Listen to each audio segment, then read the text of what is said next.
என்னது பெருநாளைக்கு ரோட்டில் தொழுகக்கூடாதா? அது எப்படி?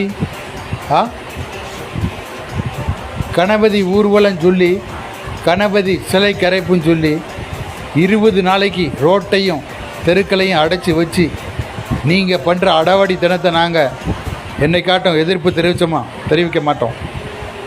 ஏன்னா அது ஒரு வழிபாடு. வருஷத்தில் ஒரு 10 நாளைக்கு நீங்கள் ரோட்டையும் தெருவையும் அடைக்கிறதுனால மக்களுக்கு கஷ்டம் ஏற்படும். இப்போ அதுக்கு நாங்கள் எதிர்ப்பு தெரிவிக்கலை, சரியா? அதே மாதிரி வருஷத்தில் 2 நாள் மட்டும் ஒரு தொழுகை நடக்கு. அதுவும் ஒரு அரை மணி நேரம் அல்லது 10 நிமிஷம், ஒரு 15 நிமிஷம், அவ்வளோதான். இதை பெருந்தன்மையோடு ஏற்றுக்கணும்.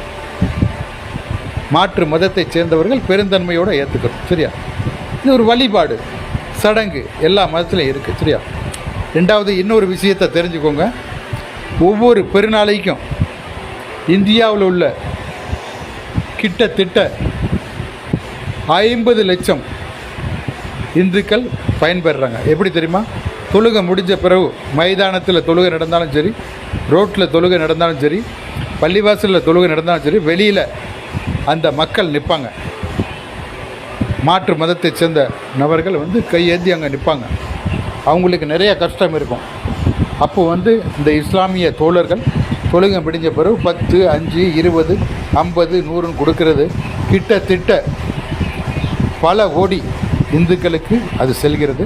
ரெண்டாவது மாட்டு, ஆடு, மாடு விற்பனை அப்படிங்கிற பேரில் இந்து விவசாயிகளுக்கு கிட்டத்தட்ட 30-40 கோடி வருமானம் அவங்களுக்கு கிடைக்கும். பெருநாள் எப்போ வரும்னு சொல்லி முஸ்லீம்கள் எதிர்பார்ப்பதை விட இந்துக்கள் அதிகம் எதிர்பார்த்து காத்திருப்பாங்க. ஏன்னா 4 பேருக்கு நல்லது நடக்கும், 4 பேருக்கு உதவி கிடைக்கும். ஆட்டு இறைச்சி இப்போ உள்ள விலைப்படி யாரும் வாங்க முடியாது, கஷ்டப்பட்டு கொண்டு இருக்கும் இந்துக்கள் வாங்க முடியாது. ஆனால் இந்த ஆடு குர்பானியில் இறைச்சிகள் விநியோகம் செய்யப்படுகிறது. அதில் பயன்பெறும் குடும்பங்கள், இந்து குடும்பங்கள் ஏராளம். அதனால் இனிமேலாவது இஸ்லாமியர்களை பிடிச்சி தொங்கிக்கிட்டு இருக்காமல் நல்லது நடக்குன்னு சொல்லி பாராட்ட கற்றுக்கோங்க, சரியா? அஸ்ஸலாமு அலைக்கும், வணக்கம்.